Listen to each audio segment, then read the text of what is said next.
watch television, chances are you may if you watch PCNC, because that's pretty much 80% of the programming on the channel. Of course. You would know Gina Redmond, or you may have seen her recently. She used to work in this market, as they say, in the TV trade years ago. Most recently of WFAA in Dallas, which I was telling them earlier is a pretty darn good TV station. It is a good station. Has a great reputation. Not as good as this one. No, of course not. What is, yeah. Yeah, right. So, are you from here originally? No, I'm originally from Philadelphia, but my husband's family is here. Ah. Like his whole family has 6 brothers and sisters, and they all live right near each other. Oh, so since you moved back, yes, they're probably at your house every weekend. I see them a lot. Taking stuff out of your refrigerator, just annoying the hell out of you. But well, you know what's great? I have 2 kids, and they're 2 and 4. I didn't know that. Yeah. See, I don't know anything. I just wanted to do this cold. That's great. 2 kids, Whitney and baby Ivan. We're going to eventually get rid of the baby part, but you know, it's just easy to say that now. Sure. But what's great is they have so many cousins to play with. There's like 17 cousins, and they're all around the same age, so that's nice. We have babysitters now. All right, you're a full-time anchor woman now. You've got 2 kids. Right. You must be exhausted. Oh, constantly. I'm batty. Batty. I cannot, and you know what's scary? I don't keep an organizer. I don't do that. I need to start doing that because I can't remember things. Like I had to ask a couple people if I was on your show today. Yeah, and I had to. Well, I left a message on your little answering machine. I'm glad you did. But I was hoping you'd shown up. I know, but I can't believe it. It's just mind-boggling. I can't even imagine that. Yeah. So you're from Philly. Yes. Then what? You decided you wanted to be a TV journalist someday, I'm not or sure no? why. What happened? I had a momentary lapse of insanity. Decided I wanted to do this business, and I actually started in radio. Ah. Oh, it was terrible. Were you? Oh, it was awful in radio. I remember Were you doing news or disc jockey stuff? No, news. And I remember my first radio job, the owner of the station came running back. I guess he didn't know I had been hired. Came running back and he said, "Who's on my air? They sound like they're on helium. Get them off." It was awful. It was bad. Did you sound bad back then? I was really bad. How did you just through age and practice, or age. did you do vocal exercises? Vocal, or, you know, I did actually. I've had a couple speech coaches because I had to get rid of the Philly accent. How does it? Give me a Philly accent. I used to say, "You going to get some water?" Water. Yeah, and I never knew that was a problem. Right. Are you going to wash some clothes? Right. You know, who knew? That was a problem. Yeah, because I don't detect a trace of it now at all. No, that comes from people correcting me. Probably when you get mad, though, it still comes out. Oh, yeah. Or when I'm with a friend, you know. Right. And then it really gets bad. All right, so and where was this radio station you began? Altoona, Pennsylvania. How about that? Yeah. And then what? And then I went to work for a TV station in Altoona, and I was there, and then I came actually to Pittsburgh. The TV station, you were doing news there? Mm-hmm. Reporter stuff, anchor stuff? Reporter, yeah. Actually, I was a part-time reporter. I just wanted to get into TV. Right. Just wanted to do it. And so I worked at JCPenney's part-time, selling clothes. I sold Cutco knives door to door, and I had my TV job. What kind of knives? Cutco. What are they? They're the best knives. Are they like Ginsu knives? I mean, they're better than Ginsu like Runco, knives. Yes. You know? And you know, when I think about it, it cracks me up that I would knock on a stranger's door. They had no clue who I was. They'd let me in their house with a bag of knives. I was just thinking that. I mean, isn't that bizarre? Yeah. Well, I mean, you have a nice face. You don't look like a murderer, but still. You never know, you know? Yeah, that's true. That's true. That would be the most diabolical way to do it. So you had all those jobs. Then you came to Pittsburgh, and you worked at Channel 4 for a while. Yes. Anchor I had all my friends at Channel 4. Yes. You still have friends there? I don't know. Hopefully I do. How about that Scott Baker guy? Is he like some weird freak or something behind the scenes? No, he was a really nice guy. Was he there then? Yes. Matter of fact, he had just gotten hired when I was there. So he was a nice guy. Can you give us any dirt on any of those people? Sally Wiggin, like floss her teeth in the newsroom or anything? Awful. Something like that? I couldn't divulge that stuff. Never mind. We don't want to talk about them anyway. And then you ended up in Dallas. Now, what was it like, a Pennsylvania girl moving to Dallas, Texas? You know what? Dallas was really nice. It gets very hot there. I mean, we're talking 110 for a week or 2 weeks. And I remember we'd have to turn our air conditioning on probably February, and we'd leave it on till the next winter, if there was such a thing as winter. Right. But it was nice. I mean, I was there for almost 6 years, and I liked it. It was nice, but it's so good to be back. It really is. It's good to be back. So then this is sort of the perfect job for you. It is. It's perfect because it's so important just to have family around. That's really important to me. So, but you come here and you have to audition like everybody does. In other words, even if you're good, which you are, they don't know if you fit with the people. Right. You might not think you fit. You know, who knows? Right. Everybody has to find out if everybody likes one another. Right. So you sit down there and there's David Johnson. Uh-huh. You know, and he's David Johnson. He's doing his David Johnson anchor thing, you know. I guess he doesn't really do that, but if he... Did you think? I mean, how do you? After you read with him the first time when you were auditioning? Oh, I said did I'm you not think getting this fit job. Like oh, really? Oh, because I know this sounds crazy, but when I came down for the interview, I was so sick. I caught this flu bug that lingered and lingered, and I couldn't breathe. I sounded congested. I couldn't talk. I coughed through the whole thing. I was on delayed reaction with everything I said. It was not good. I went home and I said, well, I didn't get that gig. And I didn't hear from them for, what, 3 weeks or something. Yeah. So I was convinced it wasn't happening. So then when I got you know how TV people are. They take forever to do anything. Yeah. Well, I guess that's what happened. Except just get the show on the Right. Do that. But how about that? So you actually sort of had the flu and you just weren't at the top of your game? Yeah, it was terrible. But did you feel that you could ever develop a rhythm with David? I guess not. I guess you just thought you screwed it. And I thought I really messed it up. Yeah. But it turns out, I mean, I really like being here, and he's a good person to work with, and he actually has a really good sense of humor. He's really funny. Is that true? He's very funny. Because he's such a stiff, boring guy most of the time around here. No, he's very funny. Yeah. You're awful. Yes. Thank you very much. So how are you surprised that you? I don't want to use an old shoe analogy, but it fit like a new. You fit well instantly. Well, it's like you were here for years or something. Well, it seems natural. I keep interrupting you, but it seems natural to turn it on, and there you guys are, and you look like you've been together for a while, not a few weeks. Yeah, well, that's a good thing. I mean, it just feels good to be back. I mean, the city, for the most part, is the same as when I left it. Mayor Murphy was in office when I left, and well, he's hopefully. Well, I won't say hopefully. He was a punk then, and he's a punk now. No, no, I know it's not hopefully, but presumably, right. Yeah. That's when I want to be objective, but you know what I'm saying. Yeah. But most of things have. The only thing that really changed, that kind of threw me for a loop when I came back. When I left, there were county commissioners. Right. So coming back, I'm like, what's this? What's this? Yeah. You know, I had to learn that over again. But for the most part, the city's the same. You know, Jim Ryder, the county executive, he's kind of like Hugh Hefner. Walks around in a smoking jacket all the time, like 3 hot babes on his arm. Hugh Hefner was the general manager of the station I used to work at. He was people not. Didn't know. That was his name? Yeah. The guy. I mean. Not Hugh. Jim Hefner. Jim Hefner, right? You're talking about the Playboy guy. Yeah. No. That Hefner. No, I've heard that. Yeah, I've heard about that other guy. Yeah. TV people. It's a tiny little community. When we come back, we will probe Gina Redmond more with heavy-duty journalistic questions of major significance, or we'll just keep you up in one of the two. Stay with us on Night Talk.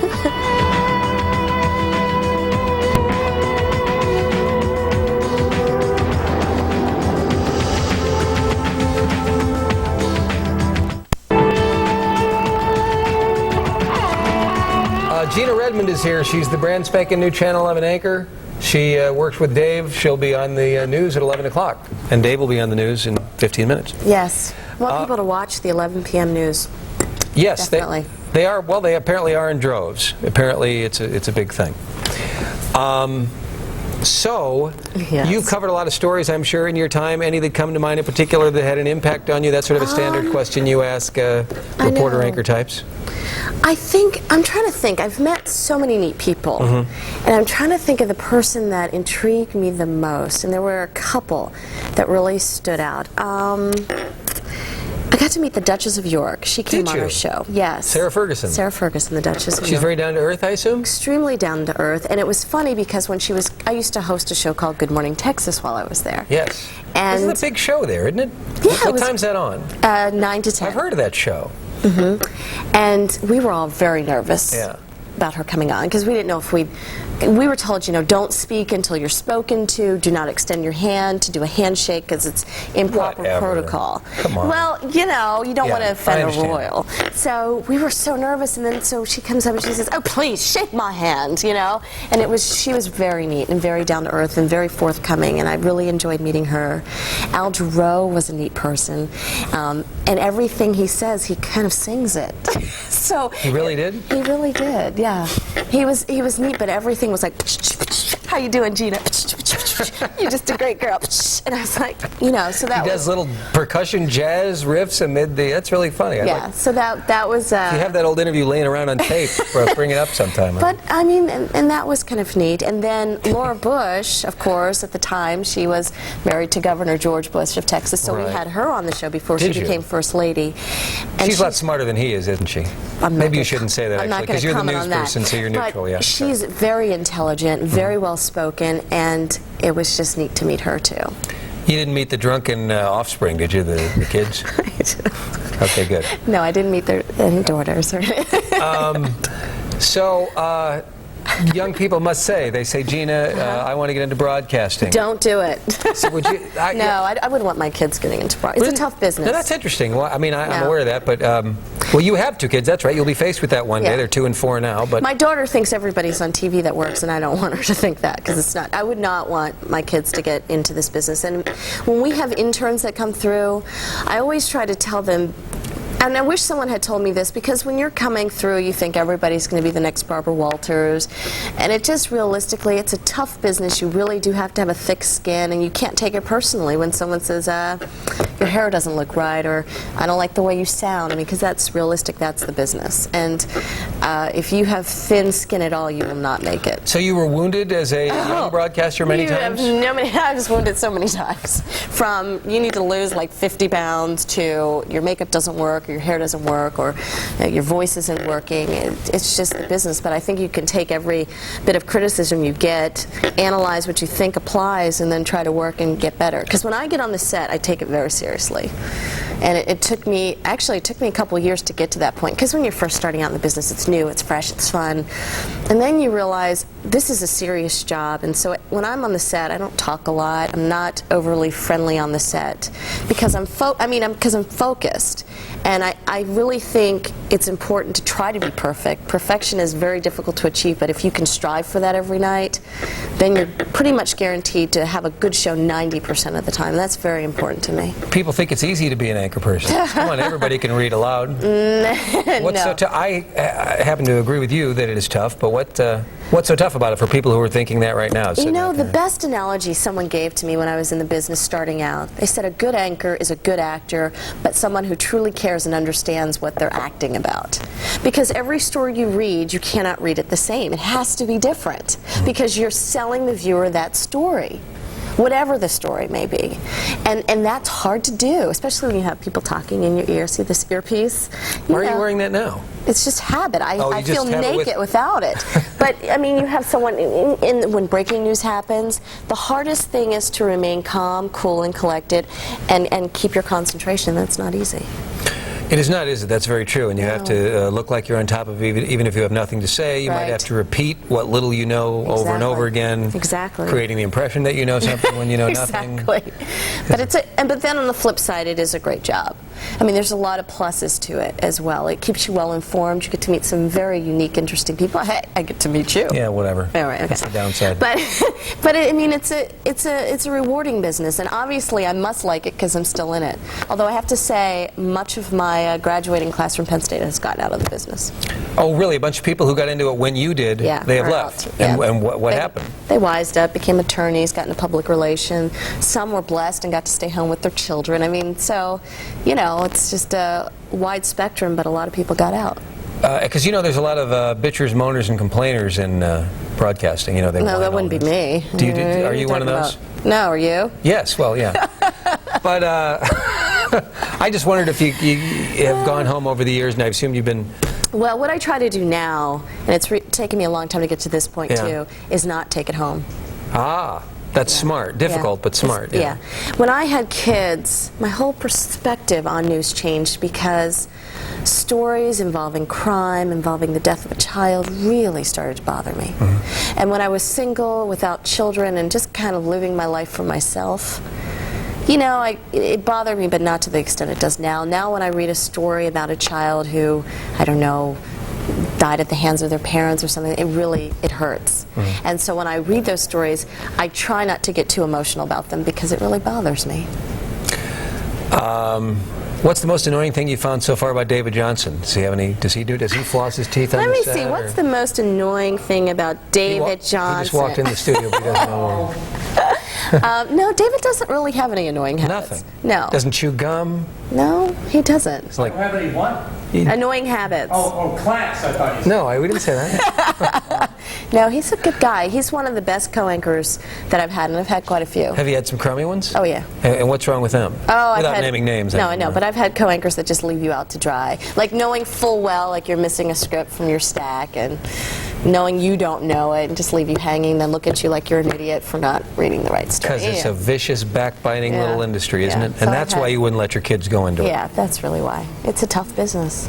Well, so you'll make sure they don't go into it at all costs. I mean, you're going to indoctrinate them from the tiniest. I'm going to try, but watch, my daughter will probably do it, or my son will, but I'll try.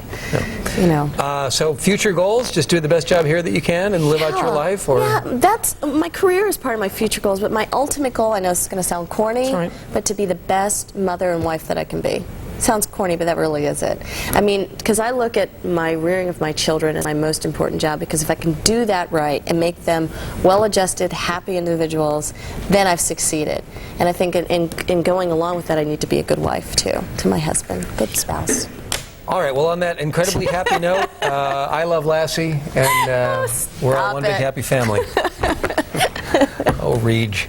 All right, hey, thanks. Bonded. It was really, it was good to talk to you. It was good talking to you. You're a professional human being, which is highly unusual that they would hire somebody like that around here. So, continued success. Please come back and see us. I will. Maybe we'll have you and David on, and then we'll find out. Then I can hear from David what are some of my bad habits. We'll get Finnegan back on here one day, too. She hasn't been on since, like, the late 70s. She's sick of this crap. All right, back in a moment with a final word. Stay with us.